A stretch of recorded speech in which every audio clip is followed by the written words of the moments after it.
Welcome back to the BookEnds YouTube channel. I'm James McGowan. I'm Jessica Faust. And if you have been following along on YouTube, you know that we've been bringing some of the agents on to have a nice little chat with them. But today I am interviewing Jessica. I'm kind of nervous. Me too. It's like more pressure for some reason. I feel like we should have brought a third person in just to... I was just going to say, I'm now a solo interviewer, and last time I was a duo interviewer, and there's so much pressure. Well, it was actually your idea to interview everyone, so it's kind of fun that we get to turn it all back around on you. And we pulled on some of the team members to help pull in some questions. So the most obvious one we should start with is, how did you get into publishing? This will be like a de facto introduction, though most of the channel knows you already. It's funny because I feel like I've told this story a million times, but I guess if you're asking it, I haven't. Well, and when we were making these questions, I was like, oh, I know this story. Oh, I know this story. So it's definitely going to be rehashing stuff for the YouTube channel, I'm sure, but it'll be nice to hear it in one complete timeline. Well, I hope our viewers aren't tired of these stories. So, I mean, you know, I really knew nothing about book publishing. And I think like many people out there, it's just not something you think of. You know, you have books and you love to read books, but you never think of it as a career. And, you know, I'm not from the New York City area. I'm from Minnesota. So certainly it was never a career that was in my world. So, you know, sort of the short version is I'd always had this dream of living in New York. I had an opportunity to get to Westchester County, which is north of New York City, after college graduation. And so I was going into the city, and I was this small town country girl in a really ill-fitting suit, going to temp agencies. I really had no idea what I was doing. But one day I went to the public library up near where I lived, and I discovered the LMP, which is Literary Marketplace, which back in the day when the only internet was AOL and that weird dial-up sound, that giant LMP was the only way to really find information out about publishing because nobody had websites then. So I found this LMP and I found a list of publishers, and I sort of picked who I would send my resume to based on who listed the name of a human resources person versus just send it to human resources. So my resume ended up weirdly, it ended up at NAL and Berkeley, who are all now part of the same company. Actually, they're all Berkeley now. But at the time, one was Penguin and one was Putnam, and they were two completely different companies. And I got interviews with both of them, and I ended up getting hired at Berkeley. I think it was just the two interviews I had, and I ended up getting hired at Berkeley.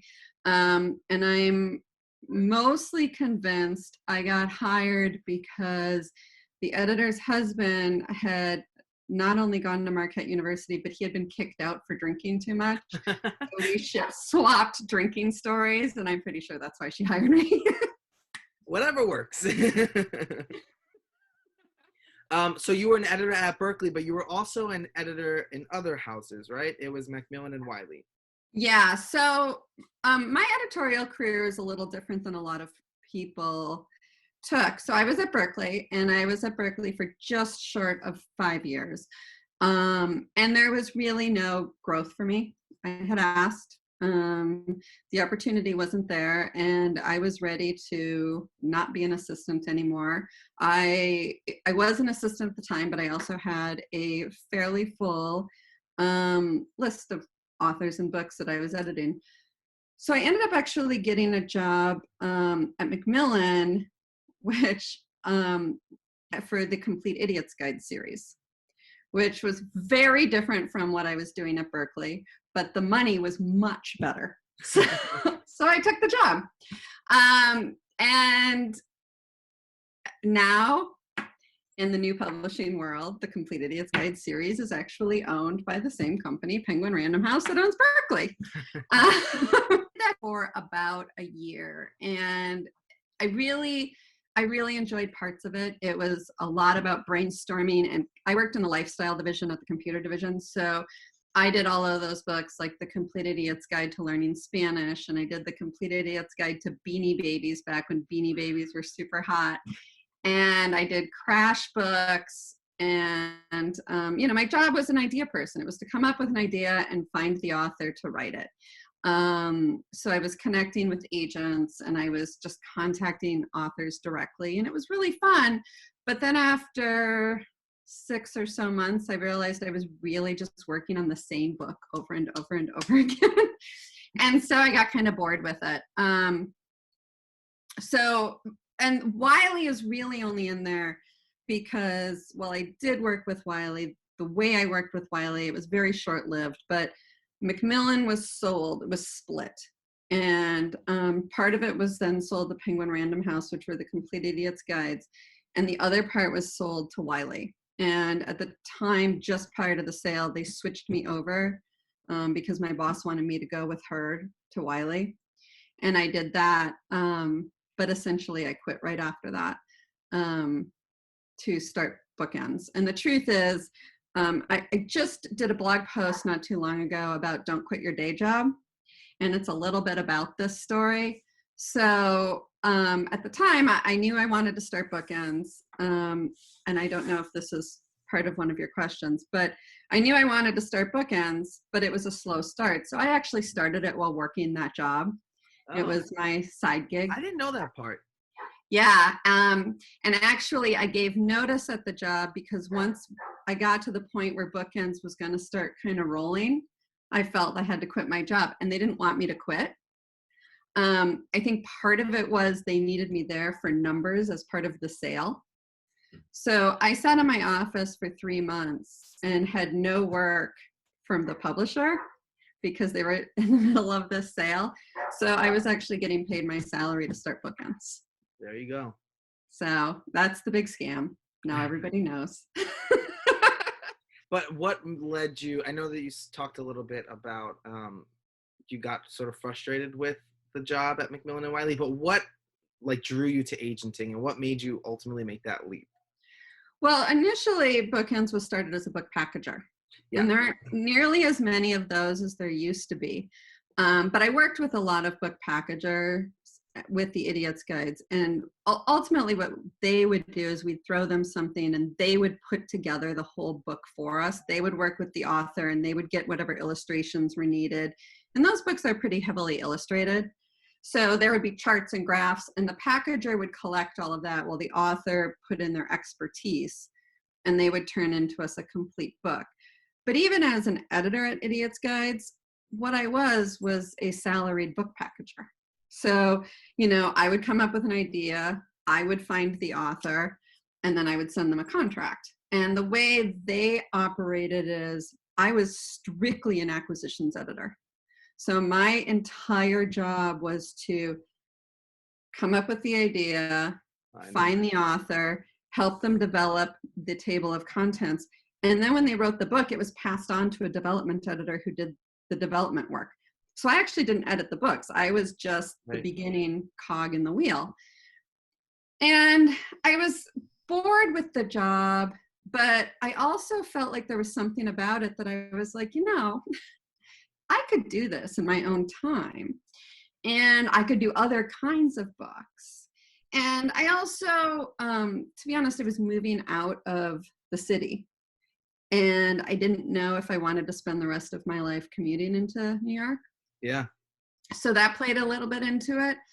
And so, yeah, it was ultimately that this sort of dawning of I could do this, but I could also do it and do whatever else I wanted. On your terms.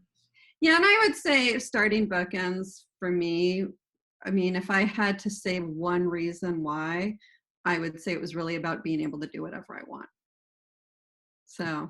Well, now fast forward, there's a lot in there, which I'm sure we'll sort of talk about too, but we are now 21 years strong. And so it's not uncommon for people in publishing to just leave. And I wanted to challenge you a little bit and ask what makes you think, what was the reason that you stayed? Like, what is it about you that helped you stay in publishing? I carved my own path. I mean, I think that is the biggest reason that made me stay. And I stayed on my own terms. So, I'm sort of this believer that nobody really works the same job for the rest of your life, and you shouldn't. Because I think you become really stagnant and the job can lose the joy. And while in many ways it looks like I've worked the same job my entire life, I really haven't. So when I was getting bored with the Idiot's Guides, I think that would have been a prime part when people would have left the business. And actually they did. And I know when I was frustrated at Berkeley, because I had now been an assistant for 5 years, I felt it was time to forge my own way as an editor or a senior editor without having those assistant duties. And I mean, everybody who were my friends in the assistant world at that time all left the business. They too were frustrated. They too didn't see a way up for themselves. The pay is definitely frustrating. And so they all made the choices to leave. Wow. I instead took a job that wasn't necessarily what I thought would be my goals. Going to the Idiot's Guide. I mean, if you were to ask me what my goals would be as an editor, it would never be to work on series books. But they were offering me good money. They were offering me a good title. So I took the job and I tried something new and different. It wasn't what I loved. And again, that would have been a good opportunity for me to walk away from the business. But instead I thought, well, what about this do I love? And I transitioned it into something else. I've also really, I think you have to transition your list too. I think that's another way to do it. I think there's a lot of different ways people can do it. And I think there are a lot of opportunities in the business. Yeah, and that's kind of going back to what you were saying, like not everybody should work the same job, but it's almost like we don't. Because as our list changes, our job changes, and like the things that start to ignite you changes. So that's one of the unique parts about being an agent, because you're constantly redefining things.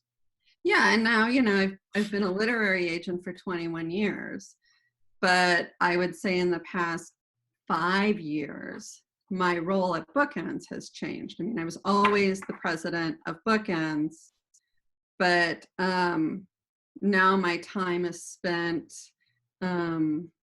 working with the agents of BookEnds. Well, you just gave me a segue. No, so that's actually my next question, because what's so special to me about BookEnds is just how collaborative we are, and it's a built-in support system, not only with you, but with the rest of the team too. And like, that's something that you've really created and harvested, especially in the past 5 years that I've been here to witness it. But what was it about, like, what drew you to doing that, and what made you take that sort of initiative to make more of a like collaborative system at BookEnds? Because we've always been collaborative, but you really like leaned in. Now we have monthly coaching and you're really available for us at any time. So what was sort of the logic and the... I don't think it was sort of a conscious decision in that way. I think it's really more about who I am. And when I brought agents, when I first started bringing agents into this, the first 2 hires were Kim and Jessica Alvarez. We'll hear their stories eventually, by the way. They're both really funny, so we will hear them. Yes, and I'm a little frightened, but yeah, and they both, the joke has always been that they each very separately conned me into a job, that I had no intention of sort of growing BookEnds in any way, and they truly each conned me into a job. But when it was only 3 of us, we were in constant contact. We also represented a lot of the same books, so we really leaned on each other a lot, and still do. I mean, I still lean on everybody here all the time to even just get opinions on my decisions. Should I send this out now, or should I wait a week? Well, I think that's that. I don't think we've ever talked about this, but that's probably one of my favorite parts about the way you lead, because you are a wealth of information. Like, we can pretty much come to you with any problem, but you also do it the other way around. So it inspires us to be a bit more sharey and to have that sort of confidence. So that's one Right. of, I think, the best parts about like the community that we have here. Well, I don't know everything. And A I lot. don't, I mean, I don't, and I don't know always what's the best decision. Or I don't always trust myself. You know, I'll be honest, I don't always trust that I know what the best decision is. And sometimes it just is really good for me to get reassurance from somebody else. But I have been doing this for 21 years. And it would be so easy for me to settle into this, well, this is the way we've done it for 21 years. Yeah. And not only would that mindset be detrimental to me, it would be detrimental to the rest of you at BookEnds and to our clients. And I think that I have learned a lot from everybody else here about different ways of doing things and trying things. And when one of you tries something, let's say in an auction or a submission situation, and it works, then I'm like, oh, I wonder if I should try that with this project. And so I like to hear from everybody else new things that I can try. So, you know, I like to share things. I also know that when I started in this business, it was truly solo. And I had reached out to a few agents who I knew, and they took me out to lunch, and I was able to pick their brains. But I never really felt or found a supportive community for myself. So I really felt in a lot of ways I was making up rules as I went and figuring out things as I went. And I did find different communities to help me out, but I never felt connected to any in a big way. And so when I started bringing agents on to BookEnds, I really wanted them to have a community where they didn't feel like they were flying solo and had to figure things out, especially since I did have all this years of experience where I could say, well, this is what we've tried, and here are the tools that you can see what works for you. I've also used success coaches. You know, I have hired and worked with business coaches myself, and I found them to be incredible assets to helping me understand myself and get over my own imposter syndrome and conquer my own fears and all of these things. And I think, well, if I'm going to lead this agency, can't I provide that to my agents, you know, and give you that as part of, you know, what it is to be a part of BookEnds. And so a lot of what I try to give you guys is stuff I've learned from my own experiences doing those kinds of things that I really believe helped grow BookEnds. Did that even answer the question? No, I just mumbled under my breath. That was a good answer.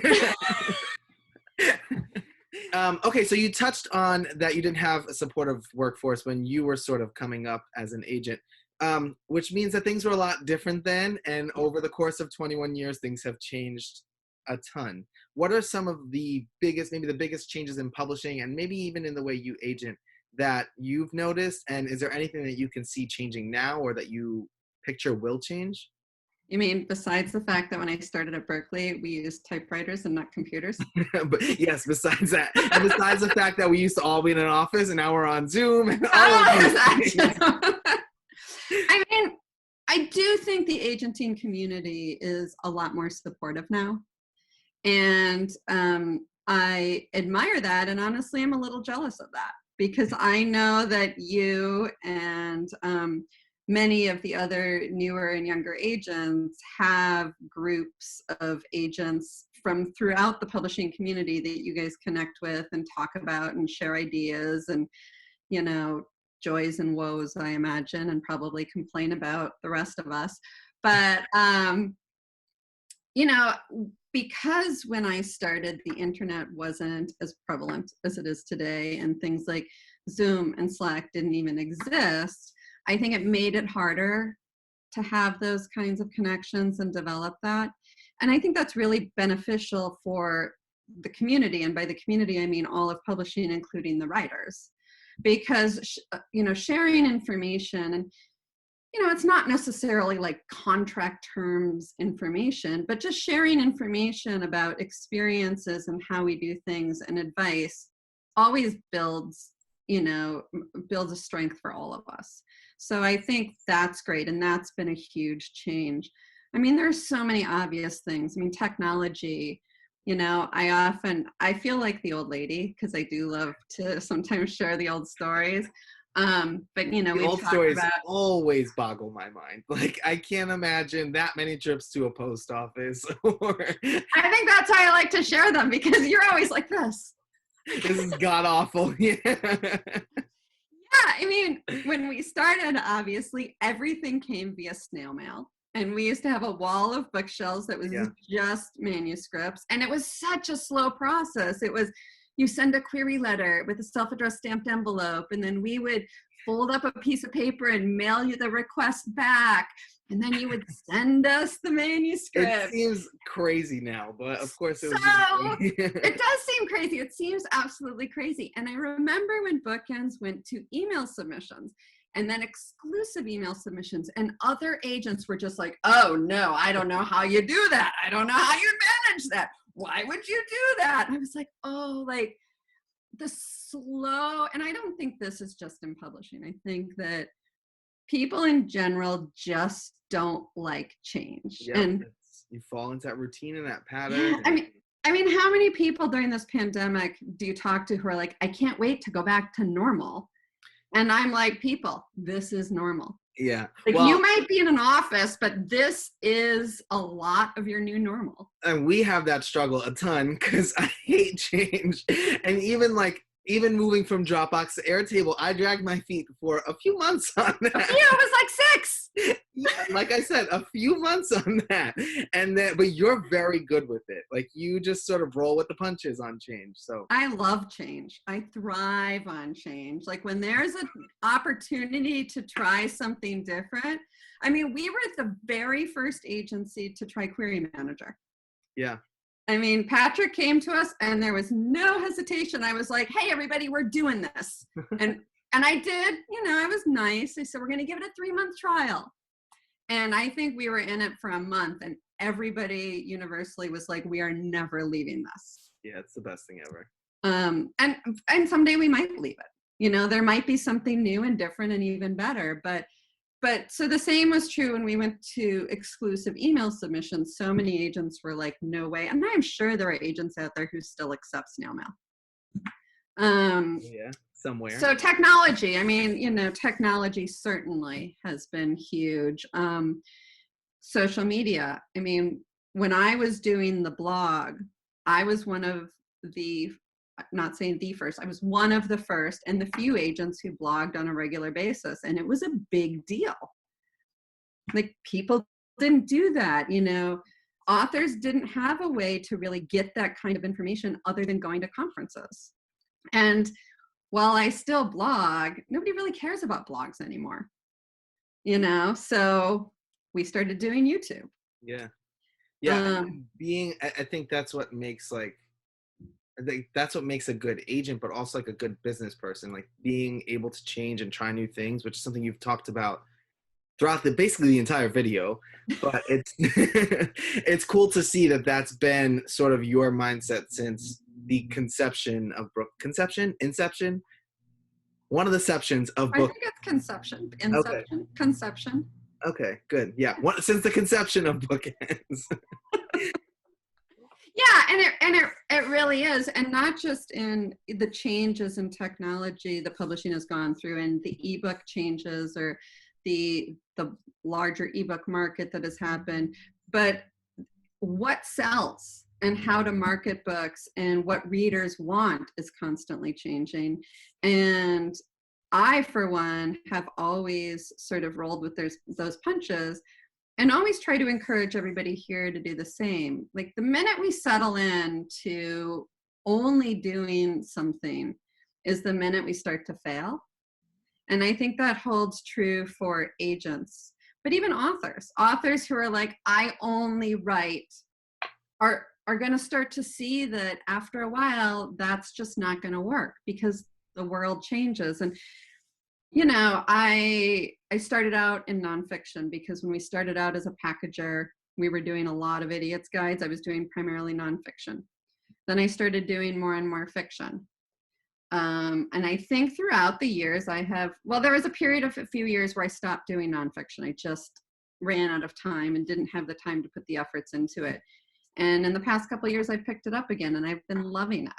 Yeah. And I'm looking at the market and I'm not doing the same books. In fact, we often talk about books that I represented and sold and we published 21 years ago would never see the light of day today. And that's not to say they weren't fantastic books. It's just the world has changed. Right. So I don't know if I answered your question, but I think the biggest change in the industry, like all industries, is technology. I think that we're seeing a lot of changes now with the rise of Black Lives Matter movement for all of us at BookEnds to be representing books by BIPOC authors. And we do a lot with the LGBTQ community. And that's all really important to me. And for me personally, it's bringing in a lot of my personal values and beliefs into BookEnds, which is really cool. Moving into our final question, Umama shared a quote with me from the 51st Pages by Jeff Gerke, where he basically states that an acquisitions editor makes the best agents because they know what their customers like. What do you think of that? And do you think your time as an editor shaped you as an agent, or do you think it was the entire career? Like, how do you think your career has shaped you as an agent now? I don't think great agents have to be acquisitions editors, but I do think there are a lot about my days as an acquisition editor that I bring into BookEnds and into my own work. BookEnds is a very collaborative agency, but we don't, if you work at a publishing house, you have to get approval from about 500 people before you are allowed to buy a book as an editor. And you have to present that book in a very public way. I mean, typically, if an editor reads a book and likes it, they have to sit down in their editorial meeting, which can be 20 plus people, and they have to verbally pitch that book. And then other editors will volunteer to read it. And next week, they have to sit down and listen as every editor critiques that book. And then based on those critiques, they're either given permission to buy it or they're not. It's very hard. Here we are. Oh my God. There are moments that I will never get out of my head from those meetings. Some on my own books and some just moments. So, I try to encourage some of that at BookEnds, but, whenever I take on a project and go to pitch the book to publishers, those meetings are in the back of my head.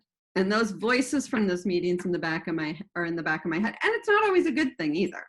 You have to sort of weed through which of the voices are to your benefit and which are not.